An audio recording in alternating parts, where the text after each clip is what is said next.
السلام عليكم ورحمة الله وبركاته، والصلاة والسلام على سيدنا رسول الله صلى الله عليه وسلم. حبايبي اخواتي في كل مكان، أهلا بيكم. أنا جيهان ودي قناتي شغل يدوي جيهان أنصاري. بنتعلم مع بعض شغل الكروشيه والأشغال اليدوية بإذن الله خطوة بخطوة.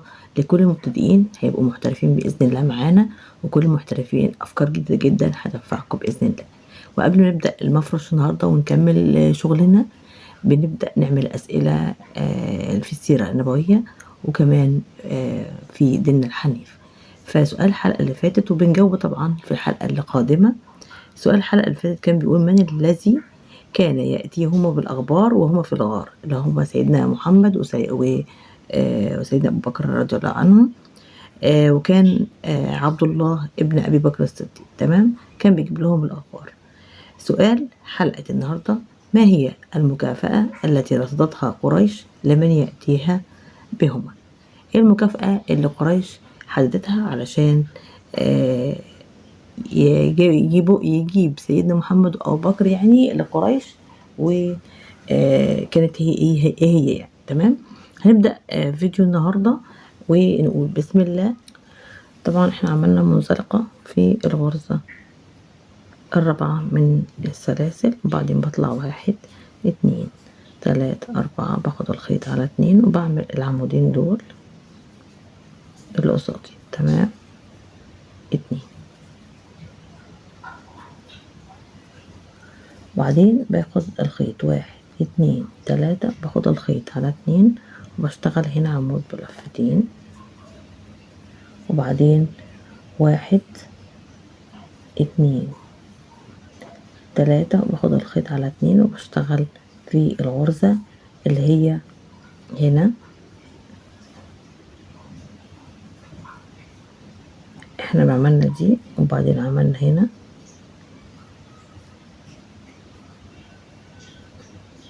في العمود ده.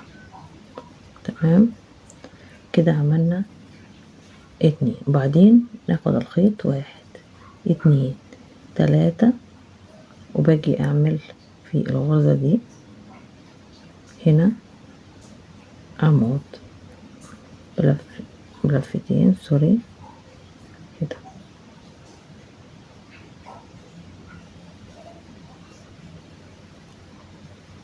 تمام اهو، وبعدين بطلع هنا 1 2 3 4، باخد الخيط على 2 وبدخل في الغرزة هنا اهو، وباجي اعمل عمود بلفتين، وبعدين بعمل سلسلة، باخد الخيط على 2 وبدخل في العمود الأساسي هنا وأعمل عمود بلفتين، وبعدين 1 2 3، باخد الخيط على 2 وفي عمود أساسي هنا أهو، بعمل عمود بلفتين، وبعدين 1 2 3، باخد الخيط على 2 وباجي في الأخراني هنا بعمل عمود بلفتين. تمام، ادي الفكرة بتاعتي. بعد ما خلصت الجزء اللي هو في النص اللي هو ده بالشكل ده،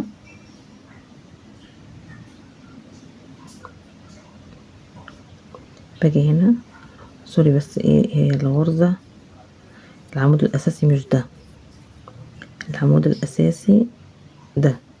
تمام، اللي هو القبلي، اللي هو العمود اللي في العمود ده، هو ده العمود الاساسي. وبعدين 1 2 3، باخد الخيط وبشتغل في اخر عمود كده. تمام، وبعدين 1 2 3، باخد الخيط على 2 وبشتغل في عمود بلفتين. التلاتة دول هشتغلهم عمود بلفتين، عمود بلفتين، 3 عمود بلفتين، وبعدين 1 2 3 4 5. هنا هعمل غرزة حشو بالشكل ده. ادي الرسمة اللي على جنب هنا اهي، اللي في النص بالشكل ده، ودي كمان اللي في الركن هيبقى بالشكل ده. طبعا انا بكمل، هعمل 5 تاني، 1 2 3 4 5، باخد الخيط على 2 وبشتغل على العمود. تمام،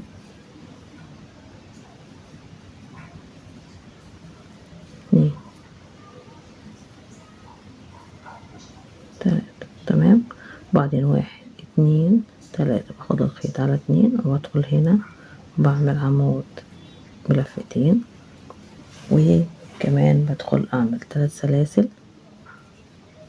باخد الخيط على 2 وبدخل في العمود الاساسي هنا واعمل عمود بلفتين، وبعدين 1 2 نفس الخطوة دي عملت الغرزة 3، باخد كده الخيط وبدخل في العمود ده في الغرزة الرابعة في الغرزة الرابعة. تمام،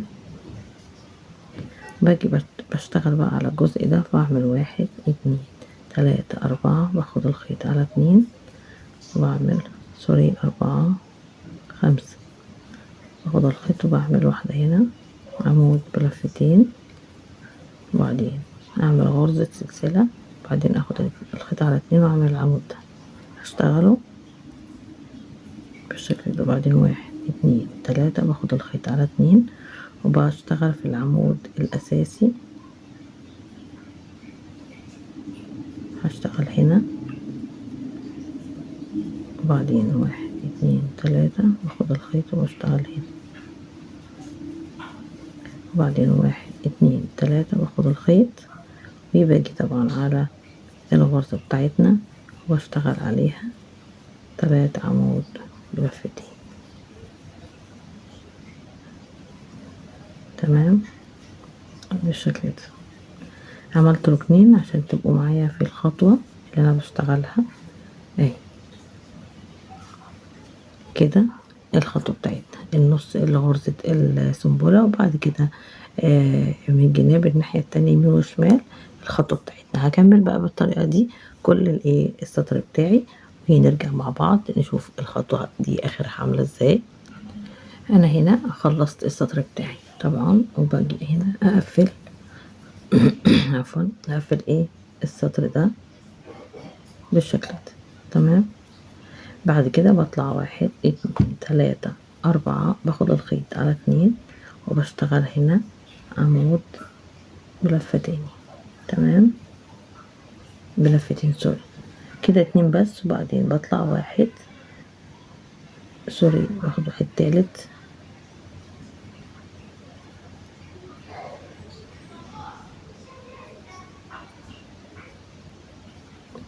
بعدين باجي هنا بعمل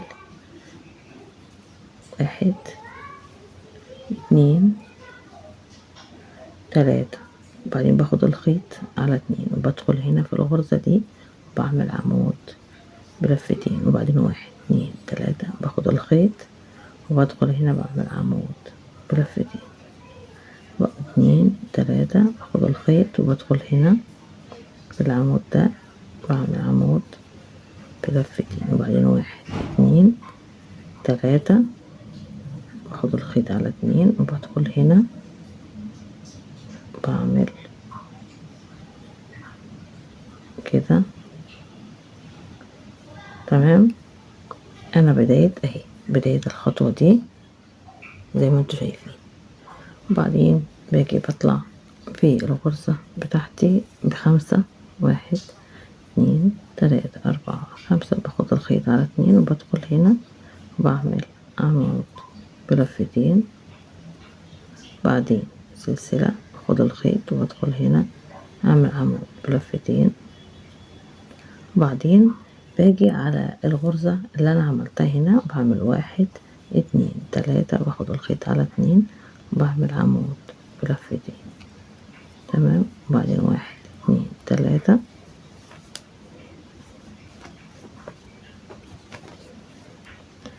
باجي اعمل الخيط على 2 وبعمل العمود بتاعي 1 2 3 باخد الخيط على 2 بعمل عمود، بعدين 1 2 3 باخد الخيط على 2 وبشتغل هنا عمود 2 عمود بلفتين 3 عمود بلفتين. تمام، وبعدين بطلع هنا 1 2 3 4 5 باخد الخيط على 2 وبشتغل 5 سوري 5 6 7. وباجي هنا بشتغل العمود بلفتين. تمام. بنعمل 3 بالشكل ده، وبعدين 1 2 3 بكمل هنا الركن دوت برضو زي ما عملت الركن ده بالظبط. تمام، مفيش اي تغيير فيها، زي ما عملت هنا بالترتيب دوت بعمل هنا كمان اهي.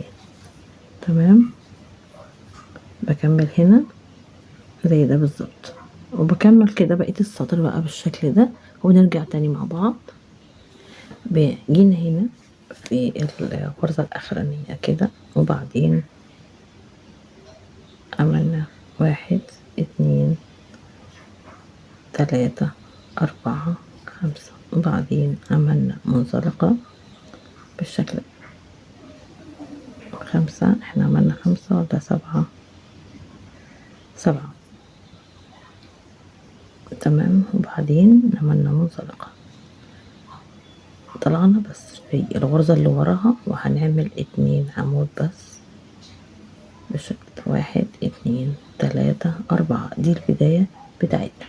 وبعدين باخد الخيط وبدخل هنا بعمل عمود بلفتين، وبعدين 1 2 3 باخد الغرزة بالشكل ده، وبدخل على العمود ده وبعمل عمود بلفتين، وبدخل هنا في الغرزة التانية هنا الغرزة ديت في الفراغ، وبعمل 3 عمود بلفتين 2 3 من جوه. تمام، وبعدين باجي اعمل العمود الاساسي، وبعدين 1 2 3 باخد الخيط وبعمل المربع ده اهو. دي بداية شغلي. وبعدين باجي هنا مربع فاضي، واجي هنا في المربع ده وبعمل 3 عمود في النص 2 3. تمام، باجي اعمل العمود الاساسي هنا، بعدين 1 2 3 باخد الخيط وباجي في الغرزة الرابعة هنا، بسيب الغرزة طبعا في النص،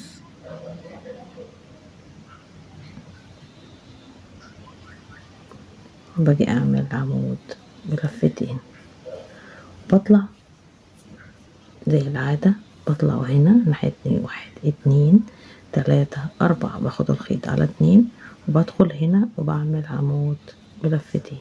يعني بنشتغل على الغرزة زي ما انتوا شايفين كده. بشتغل بالعرض بقى، باجي اشتغل بالعرض وبكمل العواميد، بعمل 3 في الفراغ هنا في المربع ده 2 3، بعدين باخد الخيط وبدخل في اول العمود كده بعمل العمود الاساسي. تمام، طبعا انا بريح الشغل بتاعي علشان تظبط معايا الغرزة بالشكل ده. باجي هنا وبطلع 1 2 3 وباخد الخيط على 2 وبدخل في العمود ده وبعمل عمود بلفتين، وبعدين هنا بدخل اعمل عمود 2 عمود 3 عمود، وبعمل العمود الاساسي 4 2 3 باخد الخيط وادخل هنا وادخل كمان 1 2 3 واجي اخد العمود الاساسي. تمام، 1 2 3. انا اوريكم بس الايه الغرزة اللي انا عملتها دلوقتي اهي بالشكل ده. تمام، وبعدين باخد كده الخيط وبعمل عمود بلفتين وعمود تاني بلفتين. تمام،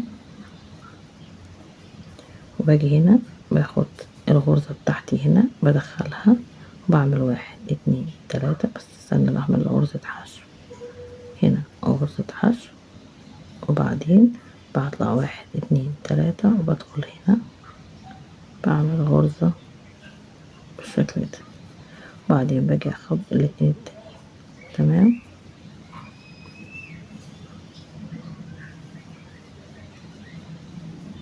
بالشكل ده. وبعدين باجي هنا بعمل 1 2 3، باخد الخيط على 2 وبشتغل اعمل عمود بلفتين، باخد الخيط وبدخل كده عمود، 2 عمود، 3 عمود،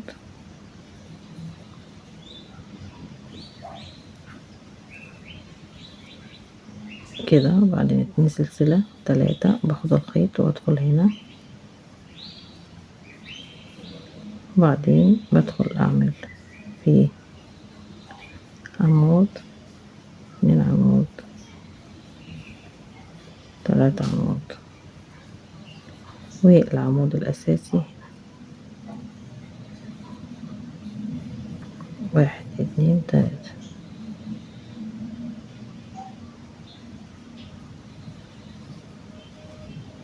1 2 3 4، وباخد بلف كده وبعمل برضو الغرزة دي اهي اللي هنا، بعملها الناحية دي. سهلة جدا الشغل بتاعي.